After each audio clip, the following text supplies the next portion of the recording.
4 days ago, nag-pregnancy test ako and the line is positive pero blurry siya. But this time, kailangan kong magpa-ultrasound to make sure kung may laman ba talaga sa loob. Clarify nga pala, dahil nga nagkaroon ako ng period and sabi nila spotting lang but parang heavy bloody talaga siya and normal period yung dating sa akin. Nagsimula kasi yung heavy period ko noong nagtatrabaho ko and long standing for 9 hours. So ayun, first time ko lang itong ma-encounter kaya naman gusto ko talaga magpa-check up to make sure. 9 AM nga pala yung appointment ko. So, nandito ako mag-isa muna and waiting to call my name. Totoo lang, nahihiya na talaga ako kasi every year na lang ako nandito sa OB ko. Hindi ko alam kung anong sasabihin niya. Though this time, hindi siya planado, but still, it is a blessing for us kung meron man.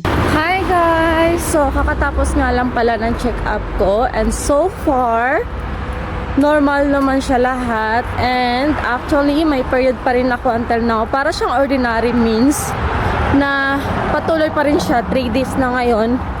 And yun nga, sabi ni Doc, sobrang early pa daw ng pregnancy test ko kaya hindi pa niya matukoy kahit nagka-ultrasound na, hindi pa niya makita kung may laman ba talaga sa loob.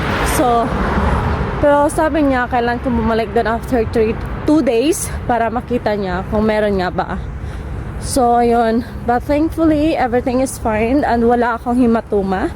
Yun talaga yung concern ko kasi sabi nga ng friends ko, naka-encounter sila ng mga ganyan. So, yun. Thank God na wala din. Normal lang lahat sa akin. So, yun. That's it for today. Bye!